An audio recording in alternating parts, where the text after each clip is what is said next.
Over 6,000 government workers have taken to the streets in the Pakistani capital to protest against the country's economic policies. As part of reforms, the administration in Islamabad has recently decided to denationalize the government entities, including the energy sector. The Pakistani government is in the process of selling state entities in an effort to steer the country's economy out of current crisis. But the protesters have fears such a move will render them jobless.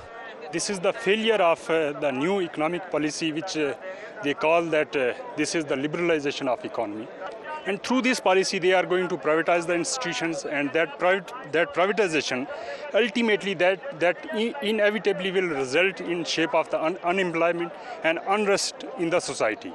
This is one of the biggest protests Islamabad has seen in recent months against the government policies. These government employees have gathered here to oppose the privatization of state-owned entities. And experts say this puts an extra pressure on the government, which is already struggling to revive the country's ailing economy.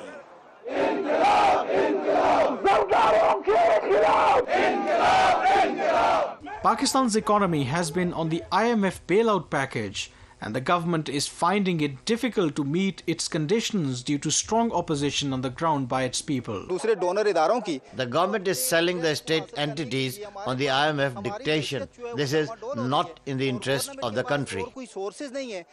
Analysts say any economic reform should include the interests of workers as its core. We are already facing unemployment, high number of unemployment. For that matter, government has to announce some kind of strategy for the people. Those will go out from the WAPDA scales. There must be some compensation for those people. Despite the protests, the government continues to insist the reforms are necessary to reduce the budget deficit. Definitely, this is the era of private sector. And I think the laborers or the workers working in these organizations should not be really insecure. If they are good, efficient workers, the private sector would definitely retain them. It's the question of efficiency. In spite of government claims, the protesters have threatened to stage an indefinite sit-in in front of the Parliament House if their demands are not met.